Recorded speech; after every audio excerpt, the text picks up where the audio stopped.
नमस्कार प्रिय दर्शकों, हाजिर हूं मैं जन्म कुंडली के दशम भाव से संबंधित कुछ विशेष विचारणीय सूत्र लेकर। जन्म कुंडली का दशम भाव अर्थात कर्म भाव, ये विश्व कर्म प्रधान है। आप अपने जीवन काल में कितनी सफलता हासिल करेंगे, इसमें कहीं कोई संशय नहीं कि जहां आपकी जन्म कुंडली का इस विषय को देखने के लिए कि आप कितनी सफलता हासिल करेंगे, आपके लग्न को देखना होगा, आपके नवम भाग्य को देखना होगा, तो आपके कर्म भाव का विचार भी उतना ही होगा। आज आपको आपके दशम भाव से संबंधित कुछ विशेष बातें मैं बताने जा रहा हूं।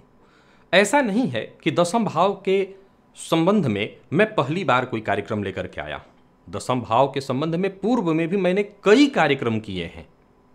आज का ये कार्यक्रम है, आगे भी इस भाव से संबंधित चर्चा जारी रहेगी।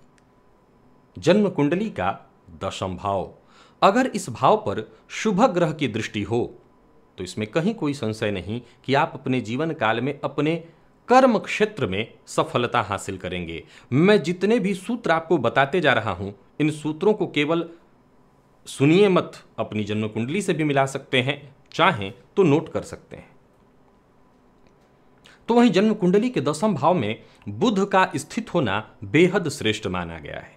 जन्म कुंडली के दशम भाव में अगर बुध बली अवस्था में स्थित हो तो निसंदेह ऐसा जातक कार्य क्षेत्र में विशेष सफलता हासिल करता है। ऐसा जातक उच्च कोटि का व्यापारी भी हो सकता है। दशमेश और लग्नेश की युति को भी बहुत श्रेष्ठ माना गया है। बस शर्त इतनी है कि यह युति किसी अच्छे भाव में बनी हो, यानी 6वें 8वें 12वें में न हो। तो दशमेश और लग्नेश की युति हो तो भी ऐसा जातक अपने जीवन काल में अपने कर्मों के चलते, कर्म के कारण, व्यवसाय के कारण श्रेष्ठ सफलता हासिल करता है। या लग्नेश जाकर के दशम भाव में बैठे हों तो यह भी बहुत श्रेष्ठ स्थिति है। जन्म कुंडली के दशम भाव का स्वामी जहां भी बैठा हो उस पर शुभ ग्रह की दृष्टि पड़ रही हो तो यह भी बहुत श्रेष्ठ स्थिति है। इसके कारण भी जातक अपने जीवन काल में श्रेष्ठ सफलता हासिल करता है। दशमेश जहां बैठे हों वो उनकी खुद की राशि हो, अर्थात दशम भाव में हो या अपनी दूसरी राशि में बैठे हों और शुभ ग्रह से दृष्ट हों, तो भी जातक अपने जीवन काल में अपने कर्मों के बदौलत श्रेष्ठ सफलता हासिल करता है। दशमेश अपनी उच्च राशि में हो या उच्च भाव में हो, उच्च राशि में हो या उच्च भाव में हो, इस बात को तो आप समझ ही गए होंगे।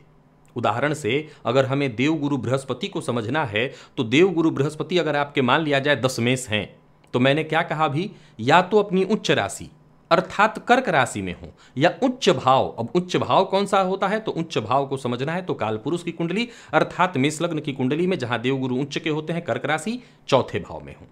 तो वैसे ही सभी ग्रह का जो उच्च भाव है उसमें हो, तब भी जातक अपने जीवन काल में अपने कर्मों के बदौलत श्रेष्ठ सफलता हासिल करता है।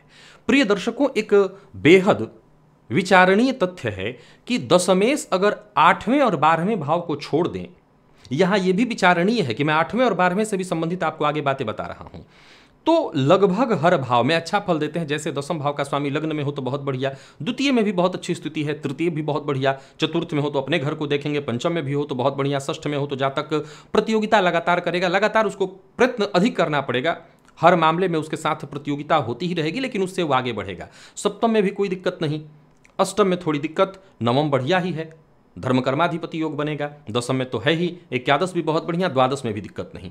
अब द्वादश में भी अगर देखा जाए तो जातक जन्म स्थान से दूर चला जाए, विदेश जाकर के काम करे तो बहुत बढ़िया।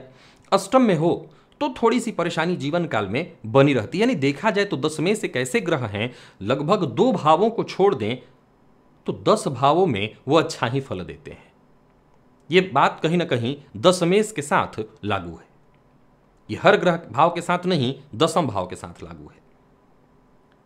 तो मैं समझता हूं कि अष्टम में भी कहीं ना कहीं जातक आकस्मिक धन लाभ तो पा ही लेता है, हाँ उसके कार्य क्षेत्र में परेशानी बनी रहती है। 12वें में भी अगर स्वदेश में रहेगा तो उसके जीवन काल में कार्य क्षेत्र में परेशानी रहेगी। विदेश चला जाए तो उसे निसंदेह सफलता मिलेगी।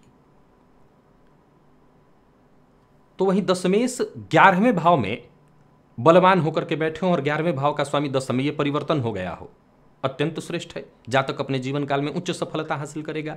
दशमेश नवम में और नौमेश दशम में, इसे ज्योतिष का शास्त्र का सबसे महानतम राजयोग माना गया है। नौमेश का दशम में होना और दशमेश का नवम में होना, ये सबसे महानतम राजयोग है।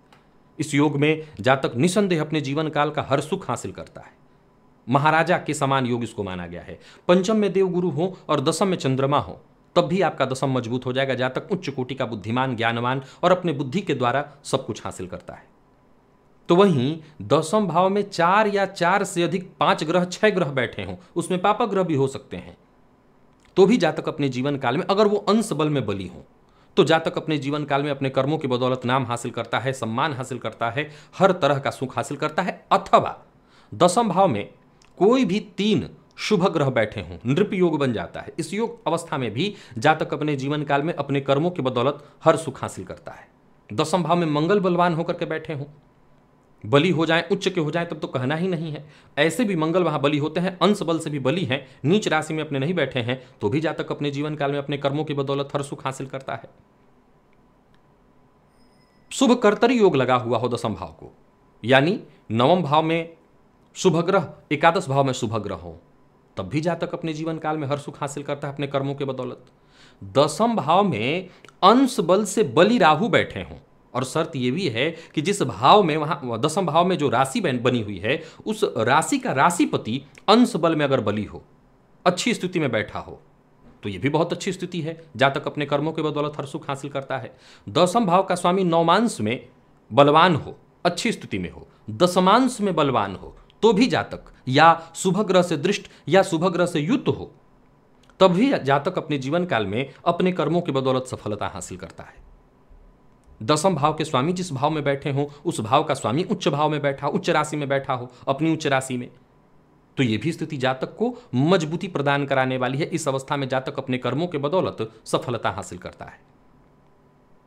ऐसा जातक जो अपने पिता का सम्मान करता हो, सूर्योदय से पहले उठता हो, तो ऐसे भी जातक हो सकता है उनका दशम भाव कमजोर हो, अपने कर्मों की बदौलत निसंदेह अपने प्रयत्नों से, पितृ कृपा से, भुवन भास्कर की कृपा से अपने जीवन काल में सफलता हासिल करते हैं। प्रिय दर्शकों, दशम भाव के अलावा जन्म कुंडली में सूर्य, बुध, गुरु और शनि की स्थिति को भी अवश्य देखना चाहिए, क्योंकि कार्य क्षेत्र में ये भी आपकी सफलता के कारण हैं और दशम भाव के ये कारक ग्रह हैं।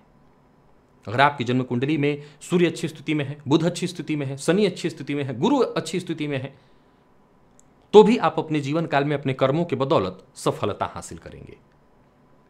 ये तो थी वो बातें जिससे आप अपने जीवन काल में अपने कर्मों के बदौलत सफलता हासिल करेंगे।